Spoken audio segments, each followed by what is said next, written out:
श्री परमात्मने नमः। ओम श्री सत्य गुरुदेवाय नमः। ये देखिए बता रहे हैं गीता में भगवान 5वें अध्याय का 29वां श्लोक कि हे अर्जुन, मेरा भक्त मेरे को यज्ञ और तपों का भोगने वाला और संपूर्ण लोकों के ईश्वरों का भी ईश्वर तथा संपूर्ण भूत प्राणियों का सोहद अर्थात स्वार्थ रहित प्रेमी ऐसा तत्व से जानकर शांति को प्राप्त होता है। और सच्चिदानंद वासुदेव परिपूर्ण शांत ब्रह्म के सिवा उसकी दृष्टि में और कुछ नहीं रहता, केवल वासुदेव ही वासुदेव रह जाता है। एक उसकी दृष्टि ये बन जाती है कि एक परमात्मा के सिवा और कुछ नहीं रह जाता, क्योंकि बता रहे हैं कि भक्ति का एक विशेष दर्जा प्राप्त होता है जब उसको, तो भक्ति में वो साधना में ही साध हो जाता है। साधना माने जो रास्ते पे तुम चल रहे हो, जिस रास्ते पे चल रहे वो साधना हो गई, और जिसके लिए तुम पहुंचना था जब पहुंच के वो तुमको मिल गया तो वो साध्य हो गया। तो यही समझा रहे भगवान कि भगवान की भक्ति प्राप्त होती, परंतु साधन के रूप में भक्ति करने से साधन काल में ही जीवन का एक मधुर विलक्षण भाव भर जाता है।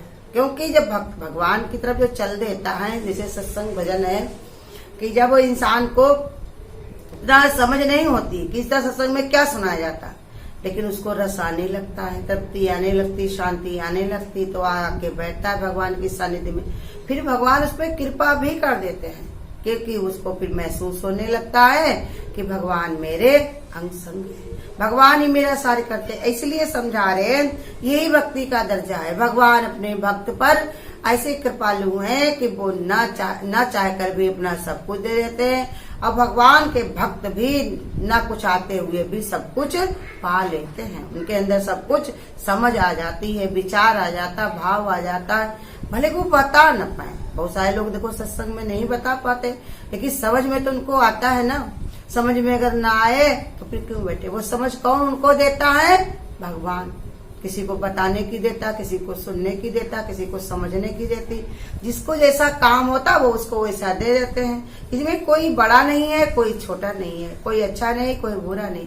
सब पांचों तत्व से बने हैं, 3 गुणों से बने हैं, और सब पर भगवान की कृपा है। इसलिए कोई बड़ा नहीं, न कहने वाला न सुनने वाला, सबका अपना अपना कार्य है। समझदार इंसान वही होता है जो अपने कार्य पर ध्यान दे, न कि बड़े और छोटे और अच्छे और बुरे पर। तो इसलिए बता रहे भक्ति के साधन को इसलिए सुगम कहते हैं, इसमें कर्म और व्यवहार आदि को कर्म योग की भांति निरासक्त होकर के किए जाते। इसलिए भक्ति की प्रधानता है कि जो भी कर्म किए जाते हैं उसमें निरासक्त हो जाता है, तो जानने लगता है धीरे धीरे वो कि सब भगवान से हो रहा, सब भगवान करने वाला है, परमात्मा से हो रहा। भगवान उसके इसी समझ में बैठ जाते हैं कि एक भगवान के अलावा दूसरा और कहाँ है कोई कुछ भी, सब परमात्मा ही परमात्मा तो है। इसलिए भगवान बता रहे कि कर्म और व्यवहार भगवान की लीला का ही अंग समझते हैं। जो भी कर्म होते हैं, जो भी व्यवहार होता है, तो कहते हे प्रभु ये सब तुम्हारी लीला है, ये सब तुम्हारा ही व्यवहार है। देखो कैसे हनुमान ने लंका को जला दिया, और भगवान पूछने लगे बैठ करके, कहा कि हनुमान ये सब तुमने कैसे कर दिया? इतनी बड़ी सोने की लंका जला दी, अच्छे कुमार को मार दिया, जो इसका नाम अच्छे कि कोई क्षय नहीं करने वाला, और कैसे तुम इतने बड़े बड़े कार्य करके आ गए? तो हनुमान ने तुरंत ही कह दिया, भगवान सब आपकी कृपा से, हमसे तो एक तिनका भी नहीं हिलता है, तुम जैसा चाहते हो वैसा कराते हो। लेकिन ऐसा किया क्यों प्रभु तुमने? तो भगवान कहते हैं हम संसार को बताना चाहते हैं कि देखो हमारा भक्त कोई मायने में कम नहीं होता, लेकिन सरल भक्ति वही की प्रधानता है जब वो अपने प्रभु को आगे करे, भगवान को आगे करे, कभी भूल करके भी अहंकार न करे कि हमसे कुछ भी होता है, हम कुछ करने वाले हैं, हमसे एक पत्ता भी हिलता है, सब भगवान से हो रहा है। जब ऐसा विचार ऐसा भाव बन जाता है, तब फिर वह बताया कि उनके केवल भगवान की एक अमाधुर्य भाव पैदा हो जाता, विलक्षण ही शक्ति आ जाती। साधन काल में माधुर्य और मस्ती का अनुभव होता है। फिर ये देखो भगवान की लीला कैसी है। ये नहीं कि भगवान को इंसान पा जाए तब इसको ऐसा माधुर्य लगता हो, मस्ती मिलती हो, नहीं, पहले ही उसको आनंद आने लगता है। देखो कोई चीज तुम्हारे घर में आने वाली हो, तुमने व्यवस्था कर ली हो, तो कैसी गुदगुदी तुम्हारे अंदर होती है, कैसी खुशी होती है। वो अभी आई भी नहीं है लेकिन खुशी भी कितनी। लेकिन ये भक्ति ऐसी है कि इसको बता नहीं कोई सकता, लेकिन चलते चलते इसी रास्ते पर ही भगवान उसके रोम रोम में बस जाते हैं, रोम रोम में उसके जो है समा जाते हैं। कहीं पर भी जो है उससे अलग नहीं होते, हर समय भगवान उसके अंग संग विद्यमान रहते हैं। यही माधुर्य भाव, यही विलक्षण लीला भगवान की होती है। इसलिए उसके चित्त में विशेष विषमता उत्पन्न नहीं होती। जो विषय माने विषय भोग, विषय भोग उसके अंदर उत्पन्न नहीं होते। अपनी निजी इच्छा उसकी नहीं रहती है। एक भाव बन जाता है कि सब भगवान के लिए हो रहा, भगवान जो भी दे रहा है सब उसकी कृपा है, सब भगवान का प्रसाद है। अपनी तरफ से उसके अंदर एक विषय भोग होता है। फिर राग द्वेष भी विषय है इंसान के अंदर। वो इंसान को क्या है, हमेशा ही विषला किए रहता है। राग द्वेष अगर इंसान ना करे तो स्वयं परमात्मा ही है, भगवान ही है, लेकिन उसी में पड़ जाता है। इसी के कारण ही उसके अंदर ये सब दोष हो जाते, विष भर जाता है। राग द्वेष के कारण ही उसके अंदर विष भर जाता है। विष माने क्या है, उसको ही पहले कोई और उसका विष ले न ले, लेकिन वो उसको ही गिराया करता है, नीचे की ओर किया करता है। तो इसलिए बता रहे भगवान ये भी नहीं रहती है। साधन काल में ही उसके अंदर उसके चित्त में विषमता उत्पन्न नहीं होती। ये तो भक्ति के साधन पक्ष की सुगमता ही बोधक माने, बोध माने जो विचार बताया जा रहा है, ये भक्ति के साधन की ओर ही चलने वाले को सब प्राप्त हो जाता है। भक्ति पूरी होने की तो बात ही निराली है। वो जब जिसको पूरी हो जाती है तो गुरु कहते फिर उसकी तो कोई बता ही नहीं सकता है। कैसे, मौन हो जाता है, बिल्कुल शांत हो जाता है। फिर उसको कुछ न बताना रह जाता, न कहना रह जाता है। लेकिन जो ये अवस्था जो बता रहे हैं, ये बता रहे कि साधन की ओर चलने वाले की। परंतु यदि संसार में प्रचलित धाराओं को चित्त पर लेख मात्र प्रभाव भी रहता है तो भी भक्ति का साधन केवल एक छलसा रह जाता। कहा, अगर तुम इतनी सरलता तुम्हारे अंदर नहीं आती है, संसार की जो प्रचलित धारणाएं हैं उसका जरा सा भी तुम्हारे अंदर कलमश का सहाय रह जाएगी, तब फिर उसके लिए तो ये सब छल हो जाएगा। न तुम कुछ कर सकते, न भगवान तुम्हारे लिए कुछ कर सकते। जिसको दिखावा पसंद है, अहंकार पसंद है, जिसकी ये धारणाएं बनी हुई कि हम आगे निकल जाएंगे, हम बहुत अच्छा कार्य कर लेंगे, ऐसा करेंगे। बहुत सारे लोग देखो संसार में आए हैं, ऐसा विचार बना करके आए और आखिरी में यहाँ से चले गए। सबको जाना है, चाहे जैसा भी हो, हर एक को जाना है। एक ही गति सभी की होनी है। तो इसलिए भगवान ये बता रहे उसके लिए छली मिले, उसको शांति नहीं मिलती। जैसे वो दृष्टांत बताया नहीं कि राजा जा रही थी, राजा की पालकी, तो उसी में एक भिखारी उसके सामने जा रहा था। तो राजा ने एक सिक्का उठाया और भिखारी के ऊपर फेंक दिया। जब फेंक दिया तो भिखारी ने उठाया, कहा तुमने मेरे ऊपर क्यों फेंका? तो उसने कहा कि भैया तुमको जरूरत होगी, तुम भिखारी हो इसलिए फेंका। तो उसने उठाया सिक्का और राजा के ऊपर फेंक दिया। तो राजा ने कहा हमारे ऊपर क्यों फेंक दिया?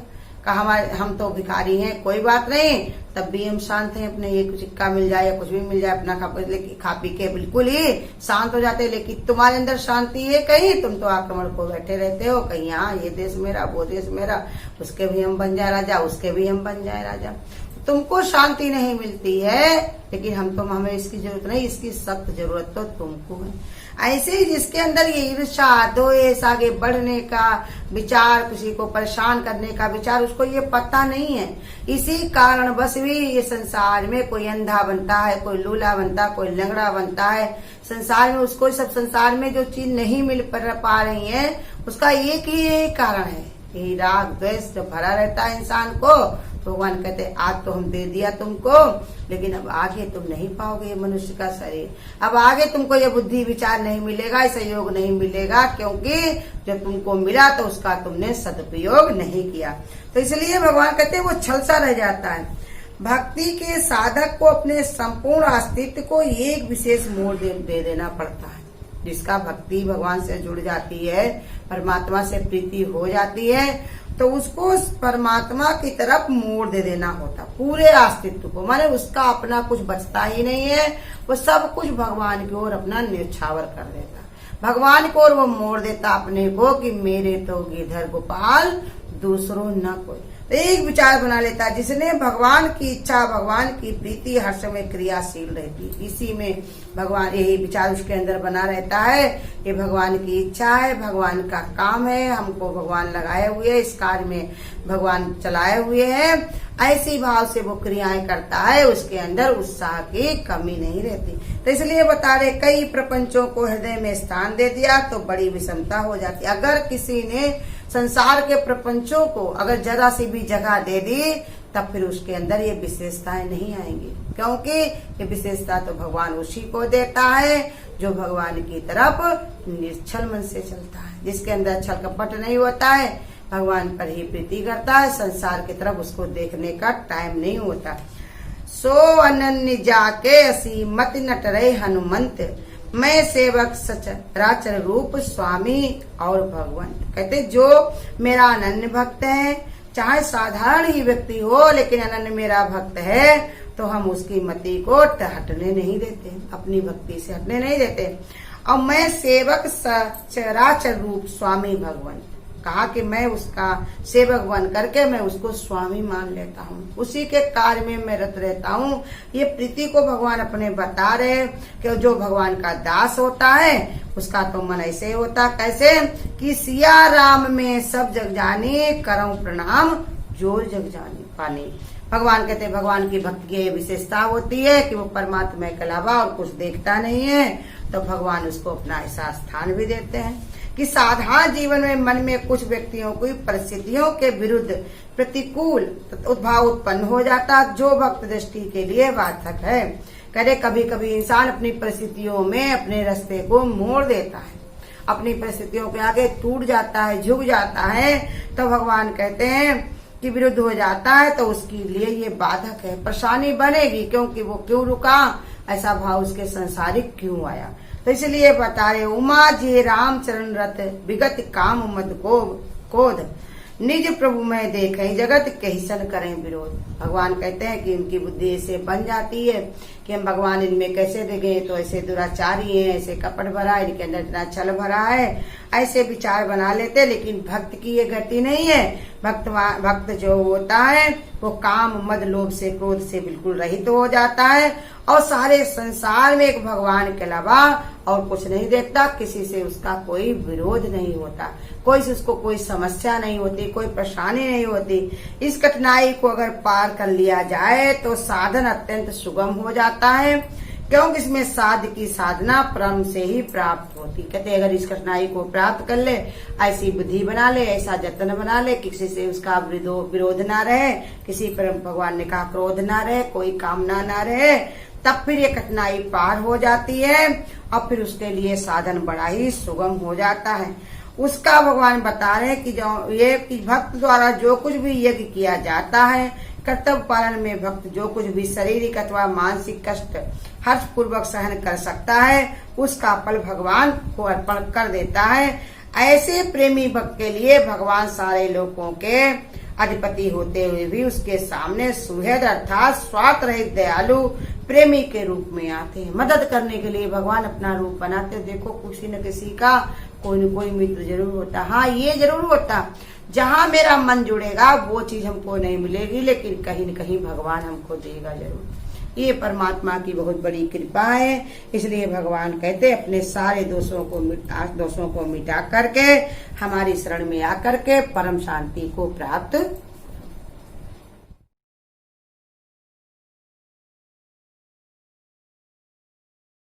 नैया को एक रोज रो कर पुकारा, मैं जैसा भी हूँ प्रभु हूँ मैं तुम्हारा। कन्हैया को एक रोज रो कर पुकारा, मैं जैसा भी हूँ प्रभु हूँ मैं तुम्हारा। वो बोले कि साधन तुमने किया क्या, वो बोले कि साधन तुमने किया क्या। मैं बोला कि साधन से किसी को है तारा, मैं बोला कि साधन से किसी को हटारा, मैं जैसा भी हूँ प्रभु हूँ मैं तुम्हारा। कन्हैया को एक रोज रो कर पुकारा, वो बोले कि दुनिया में तुमने किया क्या, वो बोले कि दुनिया में तुमने किया क्या। मैं बोला कि अब भेजना ना दोबारा, मैं बोला कि अब भेजना ना दोबारा।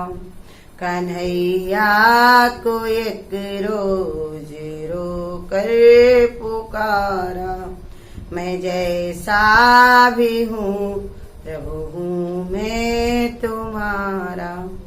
वो बोले परेशान हूँ तेरी बहस से, वो बोले परेशान हूँ तेरी बहस से। मैं बोला कि कह दो तू जीता मैं हारा, मैं बोला कि कह दो तू जीता मैं हारा। कन्हैया को एक रोज रो कर पुकारा, मैं जैसा भी हूँ प्रभु हूँ मैं तुम्हारा। वो बोले कि जरिया तेरा क्या है मुझ तक, वो बोले कि जरिया तेरा क्या है मुझ तक। मैं बोला कि दृग बिंदु का है सहारा, मैं बोला कि दृग बिंदु का है सहारा। कन्हैया को एक रोज रो कर पुकारा, मैं जैसा भी हूँ प्रभु हूँ मैं तुम्हारा, मैं हूँ प्रभु तुम्हारा। अगर आपको आज की वीडियो अच्छी लगी हो तो वीडियो को लाइक और शेयर करना ना भूलें। आगे की वीडियोस देखने के लिए चैनल को सब्सक्राइब करें और नोटिफिकेशन